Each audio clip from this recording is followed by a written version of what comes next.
एक से एक रसिक, एक से एक महापुरुष ब्रज में सदा से प्रकट हुए और आज भी प्रत्यक्ष अप्रत्यक्ष रूप से कितने सिद्ध संत ब्रज में वास कर रहे हैं, कोई लेखा जोखा नहीं है।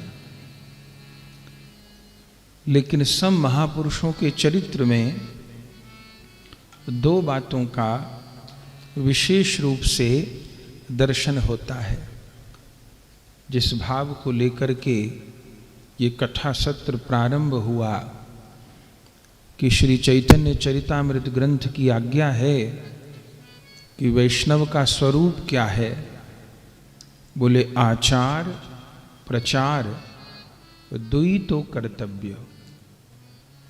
आचार और प्रचार ये वैष्णव के दो नेत्रों के समान है। दोनों नेत्रों से ही साफ साफ दिखाई देता है।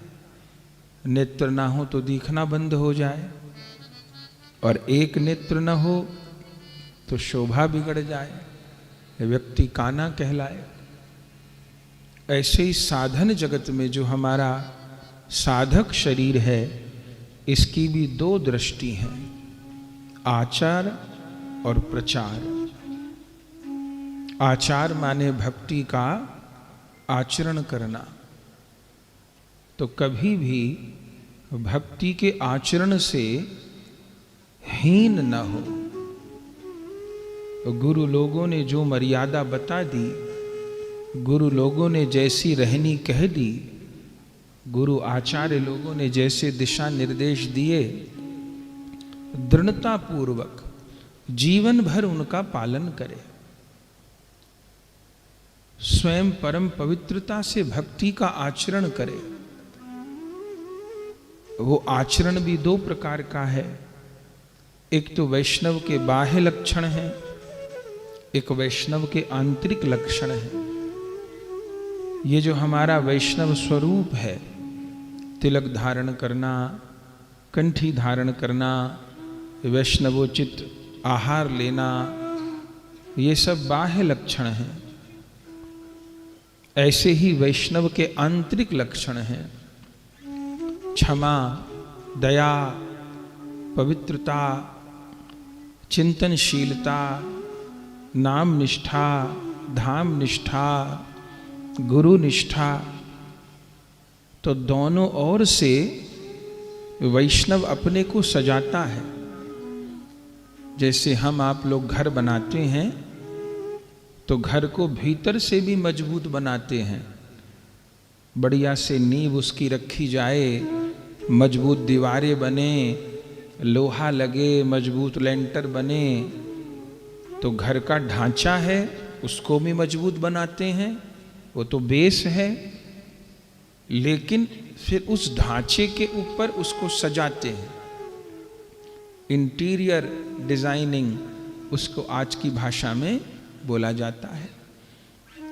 तो दोनों प्रकार से घर को सुदृढ़ बनाते हैं। जितना सुंदर कोई सजाता है घर को, उतना सुंदर वो दिखाई देता है। ऐसे ही वैष्णव का आचरण है। जो हमारी निष्ठाएं हैं, नाम निष्ठा, गुरु निष्ठा, धाम निष्ठा, सेवा के प्रति निष्ठा, ये समझिए कि भक्ति रूपी भवन का स्ट्रक्चर है, कॉलम है, बीम है, बेस है, नींव है। ये जो निष्ठाएं हैं, जिसकी ये कमजोर हैं, उसका मकान डगमगाता ही रहेगा। हल्के से आंधी तूफान में भी लगेगा कि कब क्या हो खबर नहीं, और कहीं भूकंप आ गया तब तो धराशायी भी हो सकता है, और रहने वाला उस भवन के नीचे दब भी सकता है। तो जो लोग वैष्णव आचरण करते करते अपनी गुरु निष्ठा को, अपनी धाम निष्ठा को, अपनी नाम निष्ठा को प्रबल नहीं रखते, तो जब जीवन में भूकंप आते हैं, आते सभी के जीवन में हैं। अब आज तक वैज्ञानिक ये तो नहीं पता लगा पाए इसकी तो फोरकास्टिंग हो जाती है कि भाई कब बारिश आएगी, आंधी तूफान की भी शायद अब हो जाती है, लेकिन भूकंप कब आएगा ये तो वैज्ञानिक नहीं जान पाते पहले से। 2-4-5 घंटे पता चलता हो तो खबर नहीं, लेकिन भूकंप की जानकारी नहीं होती। जब आता है तब आता ही है। अब भूकंप को रोक भी नहीं सकते, लेकिन अपने घर को मजबूत बना सकते हैं। अब तो घर भी भूकंप विरोधी बनते हैं कि भूकंप के झटकों को सहन कर पाए। ऐसे ही हम सब का जो प्रारब्ध है, हम आप सब जो प्रारब्ध लेके आए हैं, उनमें भी कभी भी आंधी तूफान तो चले ही करते हैं। कभी जीवन में काम की आंधी चलती है, कभी क्रोध की आंधी चलती है, कभी लोभ मोह की आंधी चलती हैं, और कभी कभी जीवन में भूकंप भी आते हैं। अब वो कितनी तीव्रता का आता है वो तो अलग अलग परिस्थिति पे निर्भर है, पर आते हैं। जिसके जीवन में नाम निष्ठा, गुरु निष्ठा, धाम निष्ठा, सेवा निष्ठा ये मजबूत नहीं है, तो कोई भूकंप उसकी इमारत को धराशायी कर सकता है। और इमारत जब गिरती है तो केवल वो इमारत धराशायी नहीं होती, उसमें रहने वाला व्यक्ति भी उसके नीचे दब जाता है। अनेक बार ऐसी घटनाएं हम सुनते हैं। तो ऐसे भी संसार में जन दिखाई पड़ते हैं कि जीवन में जरा प्रतिकूलता का भूकंप आया, कोई जोर तूफान आया, और उनकी नाम निष्ठा, गुरु निष्ठा, धाम निष्ठा की इमारतें, वो स्तंभ कॉलम गिर गए, धराशायी हो गए। और परिणाम क्या हुआ? बोले इमारत गिरने से व्यक्ति समाप्त हो गया, माने व्यक्ति का आध्यात्मिक जीवन समाप्त हो गया।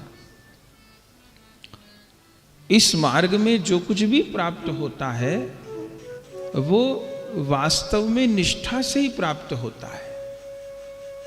इस मार्ग में आगे कौन है, पीछे कौन है, इसका पैमाना क्या है? इसका पैमाना है उसकी निष्ठा। शबरी जी के चरित्र की जो प्रशंसा है, वो सबसे बड़ी प्रशंसा ये है कि शबरी जी के जीवन में और कुछ है कि नहीं है, बहुत कुछ है, लेकिन सबसे मुख्य जो उनके जीवन में वस्तु है वो है उनकी गुरु निष्ठा। और गुरु निष्ठा के प्रसाद स्वरूप उनकी नाम निष्ठा। वो तो राम नाम को भी नहीं जानती थी। कहाँ जानती थी राम नाम को? चरित्र तो कितनी बार सुना है। उनका तो भीलों के घर जन्म हुआ था, घर में मांस पकाया जाता था, जंगली लोगों के बीच वो रही थी। वो नहीं जानती थी राम नाम को, राम कथा को, राम लीला को। बस पूर्व जन्म का कोई ऐसा सुयोग था कि उनको किसी प्रकार मतंग जैसे ऋषि की प्राप्ति हो गई, मतंग जैसे गुरु की प्राप्ति हो गई। भक्तमाल जी में लिखा है, ऋषि वे मतंग बड़े रस रंग भरे। वे मतंग ऋषि भगवान के प्रेम रंग से रंगे हुए थे, भरे हुए थे। जिसके पास जो होगा वो वही तो देगा। तो उनका मतंग ऋषि जी से मिलना हो गया। चरित्र आप सब जानते हैं, चरित्र नहीं कह रहे। और मिलना हो गया, और शबरी जी की अहेतुकी, शबरी जी की बिना शर्त की, शबरी जी की बिन मोल की निष्ठा मतंग ऋषि जी में हो गई। बस काम बन गया।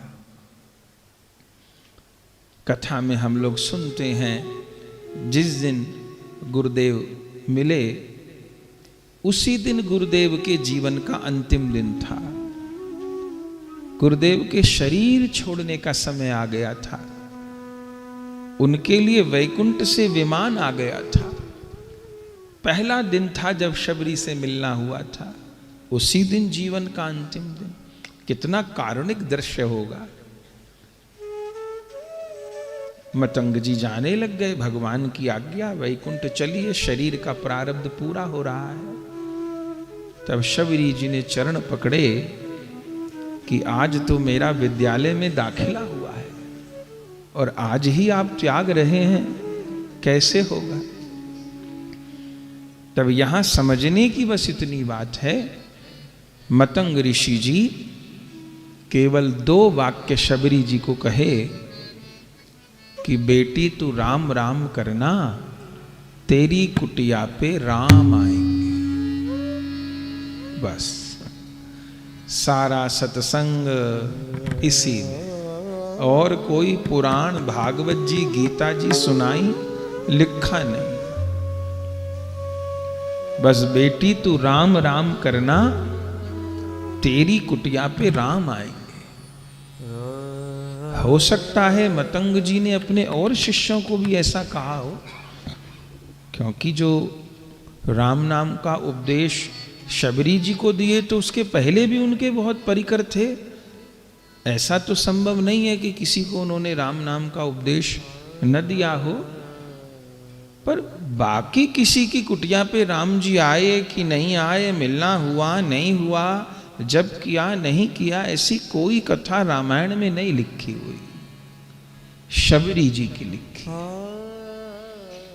उसमें मतंग ऋषि जी का समर्थवान होना तो कारण है ही, पर शबरी जी की गुरु निष्ठा बहुत उसमें मूल्यवान वस्तु है। बस 2 वाक्य कहे कि तू राम राम करना, तेरी कुटिया पे राम आएंगे। इसी को पकड़कर शबरी रही। ये भी गुरुदेव से नहीं पूछा कि कब आएंगे, कुछ भी नहीं पूछा। मैं कैसे पहचानूंगी, कुछ भी नहीं पूछा। वह इतना ही बहुत है कि तू राम राम करना, तेरी कुटिया पर राम आएंगे। वह इसी बात को पकड़ करके श्री शबरी जी रही। गुरु निष्ठा के परिणाम स्वरूप उनके हृदय में नाम निष्ठा उत्पन्न हो गई, जबकि गुरुदेव उनको नाम की महिमा समझाए हों, ऐसी बात नहीं। हम लोग तो बहुत नाम की महिमा गाते हैं, सुनते हैं, पर फिर भी वैसी नाम निष्ठा मन में नहीं आती। और शबरी जी को कोई नाम की महिमा सुनाए ऐसा तो नहीं लिखा, समय ही नहीं था। इतने ही कहा है तू राम राम करना, तेरी कुटिया पे राम आएंगे।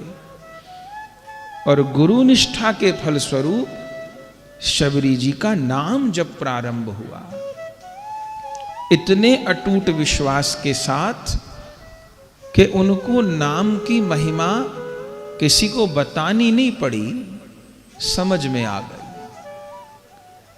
और उस नाम निष्ठा ने ये परिणाम उनके जीवन में दे दिया कि उनको कहीं नहीं जाना पड़ा। वो तो अपने गुरु का वाक्य पकड़ के अपनी कुटिया पे बैठी रहीं, और श्री राम सारे रास्ते छोड़ के सबको इधर उधर करके, कोई महात्मा सोचते थे मैं फलाहारी हूं, श्री राम मेरी कुटिया पे आएंगे। कोई कहते थे मैं जटाधारी हूं, मेरे यहां आएंगे। कोई कहते थे मैंने यज्ञ बहुत किए हैं, मेरे यहां आएंगे। कोई कहते थे मैं दूधाहारी हूं, मैं पवनाहारी हूं। बड़े बड़े मन में भाव लिए बैठे थे। पर श्री राम सबसे रास्ता पूछे, पर गए किसी के यहां नहीं। सबसे रास्ता पूछे। बोले श्री राम को नहीं पता कि शबरी कहाँ रहती हैं? बोले वो तो सभी कुछ जानते, त्रिलोकीनाथ। पर फिर सबसे रास्ता क्यों पूछते हैं? बोले सबको बताना चाहते हैं कि आज किस पर कृपा हो रही है। जो बड़े बड़े साधनों का अभिमान लेके बैठे थे, बड़े बड़े नियमों के आग्रह लेके बैठे थे, वो सब आज वंचित होंगे। आज किसी गुरु निष्ठ पर कृपा होगी, आज किसी नाम निष्ठ पर कृपा होगी। और फिर श्री राम की कृपा हुई, हम लोग कथा में सुना करते हैं। तो ये जो गुरु निष्ठा है, ये जो नाम निष्ठा है, ये जो धाम निष्ठा है, ये जो सेवा के प्रति निष्ठा है, ये भक्ति रूपी भवन का स्ट्रक्चर है, उसका बेस है, ये आंतरिक लक्षण है। यदि ये निष्ठाएं मजबूत नहीं हैं तो वो भक्ति रूपी भवन डोलता रहेगा, हिलता रहेगा। जरा आंधी, जरा तूफान, निष्ठाएं कमजोर पड़ जाएंगी। अब ऐसा भवन जिसकी नींव ही डोल रही है, वो क्या मंजिल बनाएगा? वो उस भक्ति रूपी भवन पर क्या प्रिया प्रियतम का निकुंज मंदिर बनाएगा, जिसकी नींव ही ठिकाने पे नहीं है, जिसकी दीवारें हिल रही हैं। तो ये जो निष्ठा है, ये तो भक्ति रूपी भवन का स्ट्रक्चर है। और फिर स्ट्रक्चर भी मजबूत हो, फिर उसके ऊपर जो वो साज सज्जा है, वह वैष्णव के बाह्य लक्षण है। एकादशी व्रत के प्रति सजगता, अपने नियम के प्रति आग्रह, तिलक के प्रति आग्रह, कंठी के प्रति आग्रह, अच्छा व्यवहार होना, सबके साथ नम्रता से बात करना, ये सब तो आचरण भी दो प्रकार से है, आचार और फिर दूसरी बात है प्रचार। इससे भी कभी उदासीन नहीं होना। कोई कुछ कहेगा, कोई कुछ कहेगा, कोई कुछ कहेगा। स्वयं हमारे ठाकुर श्री गौरांग महाप्रभु जी रूप गोस्वामी जी को प्रयागराज में 10 दिन और सनातन गोस्वामी जी को काशी में 2 महीने सत्संग दिए। स्वयं महाप्रभु जी सत्संग दिए रूप सनातन गोस्वामी पाद को। और सब सत्संग होने पर सनातन गोस्वामी जी हाथ जोड़कर पूछे महाप्रभु जी से कि महाप्रभु जी, इस समस्त वैष्णव धर्म का, भागवत धर्म का सार क्या है? आप मुझे एकदम संक्षेप में बताइए कि सारे भागवत धर्म का, वैष्णव धर्म का सार क्या है? तब महाप्रभु जी जो आज्ञा किए, वो बात तो हमारे लिए पत्थर की लकीर है। अब इसके विरुद्ध कोई बोले तो समझ में नहीं आएगा। वो कितने बड़े बड़े कारण बताता रहे, महाप्रभु जी से ज्यादा समझदार तो कोई नहीं हो गया। तो महाप्रभु जी की आज्ञा की है, 3 बात कहे। जीवे दया, नामे रुचि, वैष्णव सेवान, इहाते श्रेष्ठ धर्म, नाही सुन सनातन। सारे भागवत धर्म का सार महाप्रभु जी क्या बताए? जीवे दया, जीवों पर दया, नाम में अत्यंत रुचि, नाम में अत्यंत प्रीति। ये जीवा छोड़े नहीं नाम को, नाम मीठा लगने लग जाए, नाम प्यारा लगने लग जाए।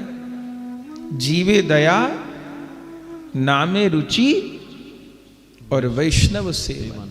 जीवों पर दया, नाम में अत्यंत रुचि और वैष्णवों की, संतों की सेवा।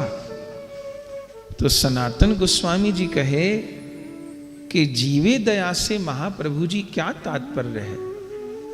तब महाप्रभु जी ने कहा कि भूखे को भोजन कराना ये भी जीवे दया है, निर्धन को धन दे देना ये भी जीवे दया है, प्यासे को पानी पिला देना ये भी जीवे दया है, उघड़े को वस्त्र दे देना ये भी जीवे दया है। लेकिन केवल ये जीव दया नहीं है, सबसे बड़ी जीव पर दया क्या है? भूखे को भोजन कराया, यदि बेचारे का भाग खोटा है फिर भूखा हो जाएगा, फिर कौन पेट भरेगा। निर्धन को धन दे भी दिया पर भाग साथ नहीं दे रहा, फिर निर्धन हो जाएगा। असली जीव पर दया क्या है?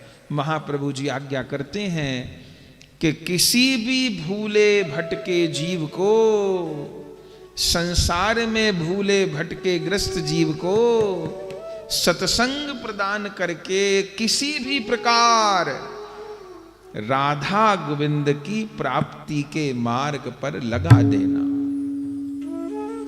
चला देना, हरि गुरु से जोड़ देना, ये सबसे बड़ी जीवे दया है। ये महाप्रभु जी का सबसे प्रिय कार्य है। अब जिसकी जितनी सामर्थ्य हो, हमारे घर में काम करने वाली बाई आती है, झाड़ू पोछा करती है, बर्तन करती है, हम उसको भी भगवान की भक्ति से जोड़ सकते हैं। उसे देना समय 10 मिनट 15 मिनट, जो सत्संग में सुनते हैं उसको समझाएं ना, उसको बताएं ना। अरे उसकी एक माला शुरू करवाएं, उसका एकादशी व्रत शुरू कराएं। वो कहेगी कि मैं फलार नहीं बना सकूंगी, तो उसको कहें कि हमारे यहाँ फलार कर लिया करो एकादशी का, पर एकादशी व्रत प्रारंभ करो। 1 माला 2 माला उसकी प्रारंभ करवाएं। यदि तामसिक वस्तु का सेवन करते हैं तो उसका प्रयास करें। ये प्रयास ही नाम प्रचार की सेवा है, ये जीवे दया है। अब ये भी इसमें संशय नहीं करना कि हम कितने सफल होंगे और कितने सफल नहीं होंगे। कितने सफल होंगे, कितने सफल नहीं होंगे, भगवान कितना काम करवाएंगे, कितना नहीं करवाएंगे, तो ठाकुर जी जाने। माना कि अंधकार घना है, पर दिया जलाना कहां मना है। हम सूर्य भले न बन सकें, दीपक तो बन सकते हैं। तो जीवे दया, किसी भी भूले भटके जीव को जहां लगता हो कि इसमें सुनने की संभावना है, इसमें समझने की संभावना है। कुछ लोग तो ऐसे जड़ होते हैं कि उनमें संभावना ही नहीं होती, तो वहां से तो अपने आप को बचाए। पर अपनी रिश्तेदारी में, अपने मिलने जुलने में जहां कहीं भी दिखती है संभावना, वहां प्रयास करे उसको भगवान नाम से जोड़ने का। अपने प्रिय वैष्णवजन इस कार्य में लगे हुए हैं। जिसकी जैसी स्थिति है, जिसकी जैसी सामर्थ्य है। गुरुदेव भगवान का उत्सव चल रहा था, तो एक वर्ष तो 100वें उत्सव पर कीर्तन ही हुआ। 1 साल तक उपदेश मंत्र का कीर्तन हुआ, जगह जगह जगह जगह 108 दिवसीय। फिर वो क्रम विश्राम हुआ, तब फिर नाम जब प्रारंभ हुआ। ऐसी ऐसी वैष्णव बहनें जिन्होंने 100 लोगों की, 150 लोगों की नाम की माला शुरू करवा दी, अपने पास चंदन की माला रखती, और जहां कोई जैसे मिलता, भैया हमारे परम गुरुदेव का उत्सव है, आप नाम की भिक्षा दीजिए। कोई धन नहीं देना है, कोई सहयोग नहीं करना है। बोले क्या करना है? बोले आपको प्रतिदिन कम से कम 1 माला हरे कृष्ण महामंत्र की करनी है। और लोगों ने करी। सैकड़ों की, हजारों की संख्या में भक्त लोग उस नाम के संकल्प से जुड़े। ये है जीवे दया। यही तो होगा, कोई नहीं मानेगा। इससे ज्यादा और क्या बात हो जाएगी। अरे हमारे नित्यानंद प्रभु जी तो मार खा के, ईंट पत्थर खा के भी गौर हरि बुलवाते हैं। और हमको लगे कि कोई हमको ऐसा कोई कटु वचन कह देगा, अरे कह देगा तो कोई बात नहीं, क्या बिगड़ जाएगा। मैं तो महाप्रभु का सेवक हूं, मैं नित्यानंद का सेवक हूं, वह उनकी प्रसन्नता ही मेरे लिए सर्वोपरि है। हरि गुरु की सेवा, हरि गुरु की प्रसन्नता ही मेरे लिए सर्वोपरि है। तो आचार और प्रचार, तो ये दोनों पूरक हैं। जो स्वयं भक्ति का आचरण नहीं करता उससे प्रचार नहीं होगा। स्वयं भी भक्ति करनी जरूरी है जिसको प्रचार कार्य करना है, और जिसको आचरण करना है, भजन अपने लिए है और सेवा प्रभु के लिए है, ये ध्यान रखना है। भजन का फल भी सेवा ही है। नित्य निकुंज मंदिर में, नित्य वृंदावन में सखी मंजरी के देह से जुगल किशोर की सेवा, और गौर भक्त रूप से महाप्रभु जी की सेवा। और महाप्रभु जी की जो मुख्य सेवा है वह तो नाम प्रचार है।